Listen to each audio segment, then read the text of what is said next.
बिस्मिल्लाहिर्रहमानिर्रहीम। अस्सलाम वालेकुम स्टूडेंट्स, क्या हाल है? उम्मीद है आप सेहत और ईमान की बेहतरीन हालत में होंगे। लास्ट टाइम जो टॉपिक हमने डिस्कस किया था वो स्टेट्स ऑफ मैटर था, जिसमें हमने लिक्विड, सॉलिड और गैसेस, प्लाज्मा और बाकी जो उसकी स्टेट्स हैं सब के बारे में हमने डिस्कस किया था। तो आज का जो हमारा टॉपिक है वो एलिमेंट्स है, कंपाउंड्स और मिक्सचर, इन तीनों के दरमियान डिफरेंस है। ये टॉपिक नंबर हमारा 1.5 है। टॉपिक नंबर 1.3 जो बिल्कुल सेम इसी से रिलेटेड है, इसी को हम समझ लें, इसी को पढ़ लेंगे तो वो भी हमारा साथ ही कवर हो जाएगा। सबसे पहले हम बात करेंगे एलिमेंट्स की। एलिमेंट्स जो है वो मैटर की सिंपलेस्ट फॉर्म है। ये प्योर सब्सटेंस होते हैं और एलिमेंट्स के अंदर जितने भी एटम्स मौजूद होते हैं उन सब में एक ही जितने प्रोटॉन्स होते हैं।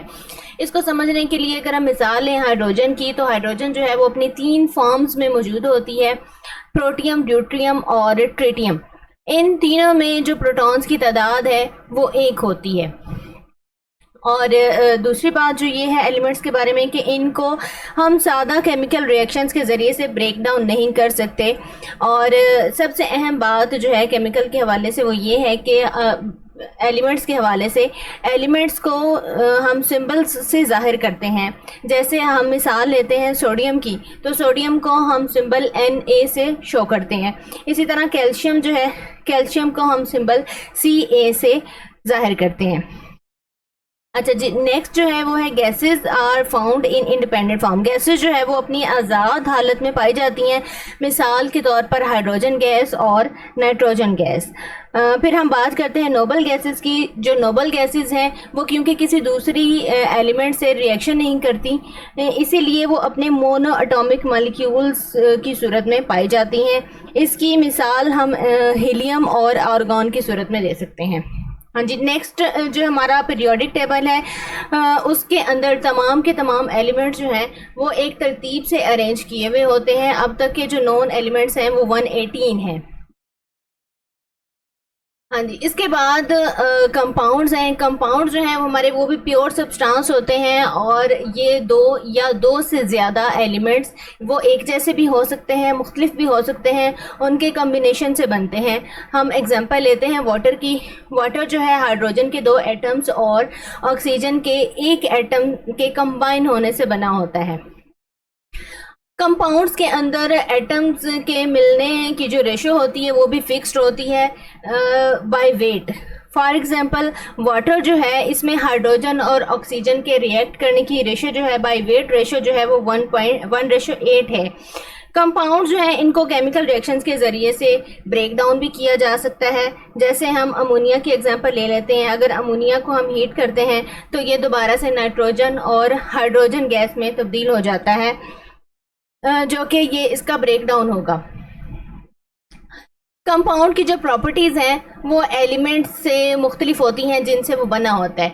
जैसे हम एग्जांपल लेते हैं वाटर की। वाटर जो है अपनी अलग खसूसियात रखता है हाइड्रोजन और ऑक्सीजन से, जिन दोनों से वो मिलकर बना होता है। इसी तरह अमोनिया की हम मिसाल ले लेते हैं, तो अमोनिया की जो प्रॉपर्टीज़ हैं वो नाइट्रोजन और हाइड्रोजन से बिल्कुल मुख्तलिफ होती हैं। कंपाउंड जो है वो मॉलिक्यूल्स की सूरत में भी एग्जिस्ट करते हैं, जैसा कि हाइड्रोजन क्लोराइड है, अमोनिया है या फिर वाटर है। कंपाउंड जो हैं वो नेटवर्क की सूरत में भी मौजूद होते हैं, उनकी नेटवर्क अरेंजमेंट भी होती है, जैसे कि आयनिक कंपाउंड है या फिर कोवलेंट कंपाउंड है। आयनिक कंपाउंड में हम एग्जांपल दे सकते हैं सोडियम क्लोराइड की, और कोवलेंट कंपाउंड में हम एग्जांपल दे सकते हैं सिलिकॉन डाइऑक्साइड की। यहाँ तक तो था हमारा कंपाउंड। अब नेक्स्ट जो है वो हमारा मिक्सचर है। मिक्सचर इम्प्योर होता है, ना खालिस होता है, क्योंकि ये 2 या 2 से ज़्यादा एलिमेंट से मिलकर बना हुआ होता है जो आपस में मिक्स हुए होते हैं, लेकिन वो केमिकली मिक्स नहीं हुए होते। इनकी कोई फिक्स रेशो भी नहीं होती, ये किसी भी रेशो में आपस में मिले होते हैं। हर कंपोनेंट जो है वो अपनी आइडेंटिटी बरकरार रखता है, अपनी स्पेसिफिक प्रॉपर्टीज़ बरकरार रखता है।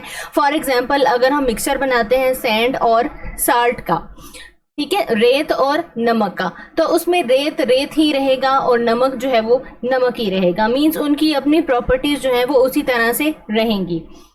अच्छा जी, मिक्सचर जो है वो होमोजीनस भी हो सकते हैं, जैसा कि साल्ट और वाटर का अगर हम मिक्सचर बनाते हैं, नमक को पानी के अंदर हल कर लेते हैं तो वो हमें अलग अलग से दिखाई नहीं देते।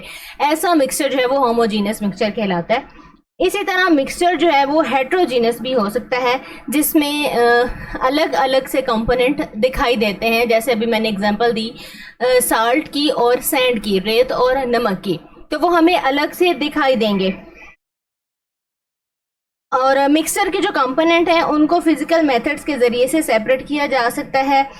इसकी एग्जांपल जो है साल्ट और वाटर से हम ले सकते हैं। अगर हम साल्ट को वाटर के अंदर मिक्स करते हैं तो फिर एक सोल्यूशन बनता है, और उस सोल्यूशन में से अगर हम चाहें कि हम साल्ट और वाटर को अलग अलग कर लें, और तो हम पानी को उसमें से एवेपोरेट कर लेंगे, तो पानी जो है वो एवेपोरेट होने के बाद साल्ट जो है वो उससे अलग हो जाएगा। इसी तरह जो मिक्सचर की प्रॉपर्टीज़ होती हैं वो उससे बनने वाले जो एलिमेंट्स हैं उनकी प्रॉपर्टीज़ का मजमुआ होती हैं, सम होती हैं।